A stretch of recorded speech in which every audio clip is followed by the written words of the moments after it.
Hi friends, welcome to பாவையின் பாதையில் channel. இன்னைக்கு இந்த வீடியோல என்ன பார்க்க போறோம்னா, இந்த புது வருஷம் 2025ல என்னோட சேவிங்ஸ் பிளான் என்ன அப்படிங்கறதையும் என்னோட டார்கெட் என்ன அப்படிங்கறத பத்தியும் தான் பார்க்க போறோம். சோ வீடியோவை கடைசி வரை ஸ்கிப் பண்ணாம பாருங்க. உங்களுக்கு நிறைய யூஸ்ஃபுல்லான ஐடியாஸ் வந்து கிடைக்கும். ஃபர்ஸ்ட் இந்த வருஷத்தோட டார்கெட் எனக்கு என்னன்னு பாத்தீங்கன்னா, ஹவுசிங் லோனை வந்து ப்ரீ க்ளோஸ் பண்றது. நம்ம வீடியோஸ் பார்க்குற எல்லாருக்குமே தெரியும், நம்ம லேண்ட் வாங்குனதும் லோன்ல தான், இப்போ கன்ஸ்ட்ரக்ஷன் பண்ணிட்டு இருக்கதும் பாத்தீங்கன்னா லோன்ல தான். இப்போ இந்த ரெண்டு லோனையும் வந்து கம்பைன் பண்ணி ஒரே லோனா வந்து மாத்திட்டோம்.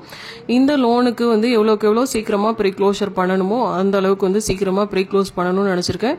இந்த வருஷத்துல ஒரு மேக்ஸிமமான அமௌண்ட்டை வந்து இந்த லோனுக்காக வந்து ப்ரீபே பண்ணணும்னு நினைச்சிருக்கேன். ஸோ பார்க்கலாம். ப்ரீ க்ளோஸ் பண்ணும்போது ஃபியூச்சர்ல நான் கட்டாயம் உங்களுக்கும் அதை அப்டேட் பண்றேன். ஸோ உங்களுக்கும் அதுல இருந்து ஏதாவது ஐடியாஸ் கிடைக்கும். அடுத்தது பாத்தீங்கன்னா ஹவுஸ் வார்மிங். இந்த வருஷத்துக்குள்ள கட்டாயம் ஹவுஸ் வார்மிங் பண்ணணும்னு ஒரு பிளான் எங்களுக்கு இருக்கு. மேக்ஸிமம் வந்து ஜூன் ஜூலைக்குள்ள புது வீட்டுக்கு பால் காய்ச்சிருவோம்னு நினைக்கிறேன். இப்ப வரை நாங்க இருக்கிறது பாத்தீங்கன்னா ரெண்டல் ஹவுஸ் தான். ஸோ ரெண்டல் ஹவுஸை எவ்வளவுக்கு எவ்வளவு சீக்கிரமா காலி பண்ணிட்டு புது வீட்டுக்கு போறோமோ அந்த அளவுக்கு வந்து நமக்கு அந்த ரெண்ட் வந்து இஎம்ஐ பே பண்றதுக்கு வந்து யூஸ் ஆகும் அப்படிங்கிறதுக்காக இந்த ஒரு பிளானும் இருக்கு. தென் நாங்க இப்ப கட்டிட்டு இருக்க வீட்டுல பாத்தீங்கன்னா ரெண்டலுக்காகவும் ஒரு போர்ஷன் வந்து பிளான் பண்ணி கட்டிட்டு இருக்கோம். அதுல இருந்து வர ரெண்டையும் வந்து ஃபியூச்சர்ல இந்த லோனோட இஎம்ஐக்காக இல்ல லோனோட ப்ரீ க்ளோசருக்காக யூஸ் பண்ணிக்கலாம் அப்படிங்கிற ஒரு பிளானும் வந்து எங்களுக்கு இருக்கு. கன்ஸ்ட்ரக்ஷன் ரிலேட்டடா நான் இப்ப வீடியோஸ் போடுறதுல ஏன்னா நிறைய பேருக்கு அதுல இன்ட்ரெஸ்ட் இல்லைன்னு நினைக்கிறேன்.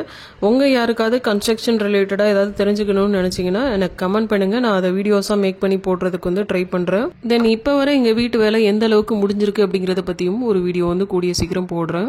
அடுத்தது எனக்கு ஒரு பிசினஸ் ஸ்டார்ட் பண்ணணும் அப்படிங்கிறது ஒரு ரொம்ப நாள் எண்ணம். இன்வெஸ்ட்மெண்ட்டுக்கு ரெடி பண்ணணும், அது ஒரு மேட்ரு. அதையும் தாண்டி பாத்தீங்கன்னா இன்வெஸ்ட்மெண்ட் நம்ம ரெடி பண்ணி அதை ரன் பண்ணாலும் சக்சஸ் ஆகலைன்னா ஒன்னால தான் ஆச்சு அப்படிங்கிற மாதிரி யாரும் சொல்லிடுவாங்களோ அப்படிங்கிற ஒரு பயம் இருந்தது. ஸோ நம்ம ஜாப்புக்கு போகும், அதை வச்சு ஒரு அமௌண்ட் வந்து சேவ் பண்ணிட்டு அதுக்கப்புறம் வந்து ஏதாவது பிசினஸ் ஸ்டார்ட் பண்ணலாம் அப்படிங்கிற ஒரு எண்ணமும் இருந்தது. ஸோ இந்த வருஷத்துல இருந்து வேலைக்கு போகலாம் அப்படிங்கிற மாதிரி ஹஸ்பண்ட்டை வந்து கேட்டேன் நான். பட் அவர் வந்து நம்ம பிஸ்னஸே அதுக்கு பண்ணலாமே அப்படிங்கிற மாதிரி சொன்னார். ஸோ எனக்கு ஹோட்டல் வந்து ஸ்டார்ட் பண்ணணும் அப்படிங்கிறது ரொம்ப நாள் ஒரு ஆசைன்னு கூட சொல்லலாம். ஹோட்டல் இப்போதைக்கு வந்து முடியாது அப்படிங்கிறதுனால ஒரு கிளவுட் கிச்சன் மாதிரி கூட ஆரம்பிக்கலாம் அப்படிங்கிற ஒரு பிளானும் எங்களுக்கு இருக்கு. என்னோட சமையலை சாப்பிட்ற எல்லாருமே வந்து நீங்க நல்லா குக் பண்றீங்கன்னு சொல்லி என்னை அப்ரிஷியேட் பண்ணியிருக்காங்க. தென் எனக்கும் குக்கிங்ல ரொம்ப இன்ட்ரெஸ்ட் உண்டு. வீட்டில் நம்ம ஹைஜீனிக்கா பண்ற மாதிரி வெளியில ஒரு ஹோட்டல்லையும் ஹைஜீனிக்கா ஒரு ஃபுட்டு கிடைச்சா எப்படி இருக்கும், ஏன் அதை எடுத்து பண்ணக்கூடாது, அது நமக்கு பிஸ்னஸாகவும் மாற்றிக்கலாமே அப்படிங்கிற தாட்ஸ்லாம் எனக்கு உண்டு. பட் அதை ப்ராக்டிக்கலாக வந்து என்னால் நடைமுறைப்படுத்த முடியல இத்தனை வருஷமா. புது வீட்டுக்கு போனதுக்கு அப்புறம் தான் ஸ்டார்ட் பண்ணுவோம்னு நினைக்கிறேன். அப்படி ஸ்டார்ட் பண்ணால் ஃபியூச்சரில் அதையும் உங்க கூட வந்து நான் ஷேர் பண்ணுறேன். அடுத்தது பார்த்தீங்கன்னா கோர்ஸ் கம்ப்ளீஷன். இது வந்து ஒரு பெய்டு கோர்ஸ் தான். யூடியூப் சேனல் ஸ்டார்ட் பண்ணவா வேண்டாமான்னு ஒரு ஆசிலேஷன் இருக்க டைமில் தான் இந்த கோர்ஸையும் வந்து நான் வாங்கியிருந்தேன். இது வந்து என்னோட இன்கம்காக ஒரு கோர்ஸ் வந்து நான் பண்ணணும்னு நினச்சேன். என்ன கோர்ஸ், அதை பற்றின டீட்டெயில்ஸ்லாம் இதை நான் கம்ப்ளீட் பண்ணி முடிச்சுட்டு இது ஒர்த்தா யூஸ்ஃபுல்லா அப்படிங்கிறத பற்றி உங்கள்கிட்ட வந்து நான் ஷேர் பண்ணுறேன். தெரியாமல் வந்து இதை பற்றி ஷேர் பண்ணுறதுக்கு நான் விருப்பப்படலை. அதை வந்து கிட்டத்தட்ட பர்ச்சேஸ் பண்ணி ஒரு 8 மாதம், கிட்டத்தட்ட 1 இயர்னு வச்சுக்கோங்களேன். இந்த ஏப்ரல் வந்து 1 இயர் ஆயிரும். அதை இந்த புது வருஷத்துல அட்லீஸ்ட் 1 மாசத்துக்குள்ள கம்ப்ளீட் பண்ணி முடிக்கணும்னு நினைச்சிருக்கேன். ஸோ அதை கம்ப்ளீட் பண்ணி எக்ஸிக்யூட் பண்ணிட்டு அது யூஸ்ஃபுல்லா என்ன அப்படிங்கறத கட்டாயம் வந்து உங்க கூட ஷேர் பண்றேன். அடுத்தது டிரைவிங் லைசன்ஸ். எனக்கு வந்து 2 வீலர் ஓட்ட தெரியும், பட் வந்து லைசன்ஸ் கிடையாது. எங்ககிட்ட வந்து கார் கிடையாது. எனக்கு வந்து கார் ஓட்டணும் அப்படிங்கிறது வந்து ரொம்ப நாள் ஆசை. என்னோட ஹஸ்பண்டும் கார் வாங்கணும்னு சொல்லிட்டு நிறைய டைம் வந்து என்கிட்ட ஆர்கியூ பண்ணியிருக்காரு. பட் நான் வந்து முடியாதுன்னு நிறைய டைம் வந்து சாதிச்சிருக்கேன். ஃபர்ஸ்ட் சொந்த வீடு, அதுக்கப்புறம் தான் கார் அப்படின்னு நிறைய டைம் சொல்லியிருக்கேன். ஏன்னா எனக்கு தெரிஞ்ச சர்க்கிள்லேயே பார்த்தீங்கன்னா காஸ்ட்லியான கார்லாம் வாங்கிட்டு அதை பார்க் பண்ணுறது கூட இடம் இல்லாமல் நிறைய பேர் அவஸ்தப்படுறத வந்து பார்த்துருக்கேன். ஸோ ஃபஸ்ட்டு வீடு, அதுக்கப்புறம் தான் கார் அப்படிங்கிறது வந்து தெளிவாக வந்து அவர்கிட்ட சொல்லிட்டேன். ஸோ இப்போ வர வந்து எங்கிட்ட கார் கிடையாது. வாங்குறதுக்கு முன்னாடி எனக்கு வந்து 4 வீலர் லைசன்ஸ் வாங்கணும், டிரைவிங்கும் படிக்கணும் அப்படிங்கிறது வந்து ஆசை. ஸோ கூடிய சீக்கிரம் வீடுங்கிறது நினைவாயிட்டு இருக்கு, காரும் வாங்குவோம்னு நினைக்கிறேன். பார்க்கலாம். அடுத்தது கோல்டு சேவிங்ஸு. இந்த வருஷம் என்னோட கோல்டு சேவிங்ஸை வந்து கொஞ்சம் கம்மி பண்ணிக்கலாம்னு நினச்சிருக்கேன். ஏன்னா பார்த்தீங்கன்னா நமக்கு வந்து ஹவுசிங் லோன்லாம் இருக்குது, அதெல்லாம் ப்ரீ க்ளோஸ் பண்ணணும். போன வருஷம் பார்த்தீங்கன்னா எனக்கு ஒரு பெஸ்ட் இயர்னு சொல்லுவேன். ஏன்னா நிறைய இழப்புகளும் இருந்தது, அதே சமயம் பார்த்தீங்கன்னா நிறைய சேவிங்ஸும் வந்து நான் பண்ணினேன். கோல்டு மட்டுமே கிட்டத்தட்ட ஒரு 10 சவரன் கிட்ட போன வருஷம் வந்து நான் வாங்கியிருப்பேன். என்னோட டார்கெட்டு கோல்டு சேவிங்ஸ்லன்னு பார்த்தீங்கன்னா வந்து ஒரு 100 சவரன் சேர்க்கணும் அப்படிங்கிறது தான் என்னோட டார்கெட். நான் ஏன் இப்படி ஒரு டார்கெட் செட் பண்ணேன்னா, ஒரு 4-5 வருஷத்துக்கு முன்னாடி வர பார்த்தீங்கன்னா என் ஹஸ்பண்ட் என் குழந்தைகளுக்காக எந்த ஒரு சேவிங்ஸும் பண்ண மாட்டாரு அப்படிங்கிற ஒரு எண்ணம் வந்து எனக்கு எனக்கு ஸ்ட்ராங்காக இருந்தது. ஸோ நம்மளால் முடிஞ்சதை நம்ம கட்டாயம் சேவ் பண்ணியே ஆகணும் அப்படிங்கிறதுனால தான் அப்படி ஒரு டார்கெட் வந்து செட் பண்ணேன். நான் ஏன் அவர் அப்படி நினச்சேன்னா, இவர் கையில் கிடைக்கிற பணங்கள் இன்க்ளூடிங் சேலரியும் சேர்த்து சொந்தக்காரங்க ஃப்ரெண்ட்ஸுக்கெல்லாம் வந்து வாரி வழங்கிடுவார். ஆனால் அதுக்கு பர்சனல் லோன்லாம் வேற போட்டு ஃப்ரெண்ட்ஸுக்கு கொடுப்பாரு. எனக்கு சொல்லவே மாட்டார். நான் அதை ஒரு ஸ்டேஜில் வந்து நானே கண்டுபிடிக்கிற சுச்சுவேஷன் வரும். இதனால நிறைய கடனில் அகப்பட்டு கஷ்டப்பட்ட காலகட்டங்கள்லாம் உண்டு. வீட்டு செலவை கூட சமாளிக்க திணறின காலங்களும் உண்டு. நிறைய மிஸ் அண்டர்ஸ்டாண்டிங்ஸ்லாம் எங்களுக்குள்ளே வந்துச்சு. அதுலேருந்து இப்போ நாங்கள் மீண்டு வந்துட்டோம் வெளியில். இருந்தாலும் இப்போ எங்களுக்குள்ளே இருக்கிற அந்த அண்டர்ஸ்டாண்டிங்கும் அவருக்கு இருக்கிற மெச்சூரிட்டியும் அப்போமே இருந்திருந்தால் வந்து நாங்கள் நிறைய சேவ் பண்ணியிருப்போம். தென் எங்கள் வாழாமல் தொலைச்ச வாழ்நாட்களையும் வந்து சந்தோஷமாக வாழ்ந்து கழிச்சிருப்போம். இப்போ வர பார்த்தீங்கன்னா எனக்கு தெரிஞ்சு பாதி தெரியாமல் பாதி வந்து ஹெல்ப் பண்ணிகிட்டே தான் இருக்கிறாரு. நிறைய பேருக்கு கேட்டால் வந்து தர்மம் தலை காக்கும் அப்படிம்பாரு. ஸோ இருந்தாலும் முந்தி இருந்ததை விட பிள்ளைங்களுக்கு சேர்த்து ஏதாவது கொஞ்சம் வைக்கணுங்கிற எண்ணம் அவருக்கு வந்திருக்குன்னு நினைக்கிறதுனால இப்போதைக்கு வந்து என் டார்கெட்டை வந்து நான் தளர்த்தி வச்சுருக்கேன். இருந்தாலும் நான் உயிரோடு இருக்க காலத்துக்குள்ளே அந்த 100 சவரன் சேர்த்து வைக்கணும்னு நினச்சதை கட்டாயம் சேர்த்து வச்சே தான் ஆவேன். தென் அந்த காலகட்டத்தில் எனக்கு கோல்டை தவிர பெருசாக வேறு எந்த இன்வெஸ்ட்மெண்ட்ஸை பற்றியும் தெரியாது.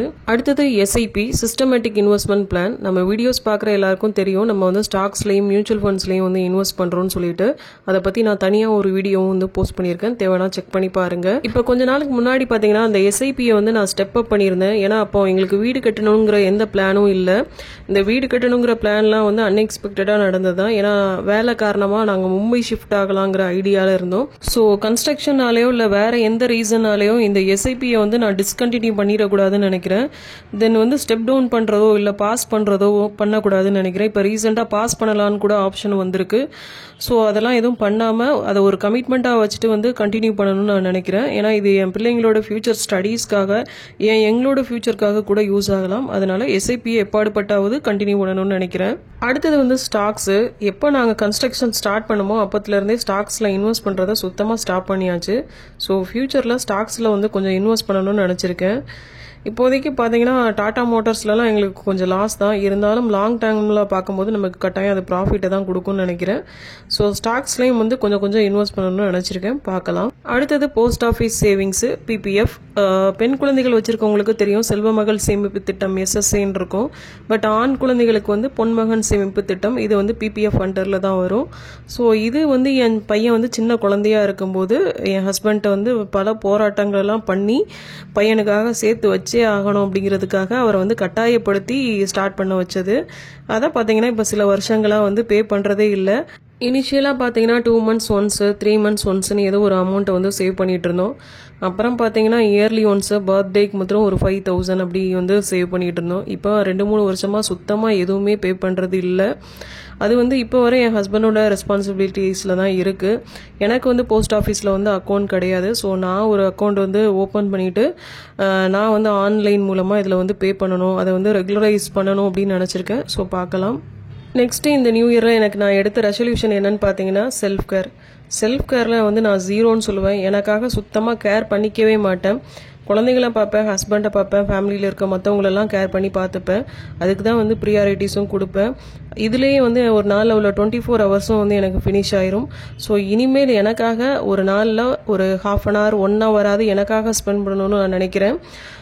ஃபுட்டு விஷயத்துலேயும் சரி, எக்ஸ்டர்னல் அப்பியரன்ஸ்லேயும் சரி பெருசாக வந்து எந்த கேரிங்கும் பண்ணிக்கிட மாட்டேன். இப்போல்லாம் பார்த்தீங்கன்னா கொஞ்சம் கிரே ஹேர் வர ஆரம்பிச்சிட்டு அப்புறம் வெயிட்டும் ரொம்ப கெயின் ஆயிடுச்சு. அதனால நிறைய ஃபிசிக்கலாகவும் கொஞ்சம் ப்ராப்ளம்ஸ் வந்து ஃபேஸ் பண்ணுறேன். அதனால வெயிட்டும் ரெடியூஸ் பண்ணணும்னு நினச்சிருக்கேன். இப்போ ரீசெண்டாக வெயிட் பார்த்தீங்கன்னா ஒரு 76, 77 அந்த ரேஞ்சில் தான் மெயின்டைன் ஆகிட்டு இருக்கு. ஸோ வெயிட்டை வந்து ஒரு 10 to 15 kgs வந்து கம்மி பண்ணணும்னு நினச்சிருக்கேன். ஹவுஸ் வார்மிங்குள்ளே அந்த வெயிட்டை வந்து கம்மி பண்ணணும்னு நினச்சிருக்கேன். ஒரு 55 to 60 kgs வந்து வரணும்னு நினச்சிருக்கேன். குண்டா இருந்தாலும் என்ன இவ்வளோ வெயிட் போட்டுட்ட அப்படின்னு கேட்பாங்க. ஒல்லி ஆகிட்டாலும் என்ன கழுத்தெல்லாம் நீண்டு போய் இப்படி அசிங்கமாக இருக்குவே அப்படின்னு சொல்லுவாங்க. அதெல்லாம் நமக்கு பிரச்சனை இல்லை. எனக்கு ஃபிசிக்கலாக நிறைய ப்ராப்ளம்ஸ் இருக்குது. பேக் பெயின் வருது, லெக் பெயின் வருது. ஸோ வந்து வெயிட் வந்து கொஞ்சம் கம்மி பண்ணணும் அப்படின்னு நினச்சிருக்கேன். ஸோ அதையும் வந்து ரெடியூஸ் பண்ணணும். பார்க்கலாம். ஜூன் ஜூலையில் வந்து நான் அப்டேட் பண்ணுறேன். அடுத்தது வந்து ஃபோனுக்கு வந்து இப்போ ரீசெண்டாக ரொம்ப அடிக்ட் ஆன மாதிரி இருக்குது. ஸோ ஸ்க்ரீன் டைம் வந்து கொஞ்சம் கம்மி பண்ணணும். ஃபோனை கையில் எடுக்கிறதையும் வந்து கம்மி பண்ணணும்னு நினச்சிருக்கேன். பார்க்கலாம். அப்புறம் கோவத்தையும் கொஞ்சம் கண்ட்ரோல் பண்ணணும். எனக்கு ரொம்ப அதிகமாக கோவம் வரும். ஃபஸ்ட் இருந்ததுக்கு இப்போ வந்து எவ்வளவோ கம்மி பண்ணியிருக்கேன். இருந்தாலும் இன்னும் கொஞ்சம் கம்மி பண்ணணும் அப்படின்னு நினச்சிருக்கேன். ஏன்னா நம்மளை பார்த்து தானே நம்ம பிள்ளைங்களும் வளரும். ஸோ அவங்களும் கோவப்படுறது தான் நல்லது, இதுதான் கரெக்டோ அப்படின்னு நினச்சிருவாங்க அப்படின்னும் எனக்கு தோணுது. ஸோ கோவத்தை வந்து கம்ப்ளீட்டாக வந்து குறைச்சிடணும்னு நினச்சிருக்கேன். இதுதான் என்னோட நியூ இயரோட சேவிங்ஸ் பிளான்ஸ், டார்கெட்ஸ், அப்புறம் ரெசல்யூஷன் எல்லாமே.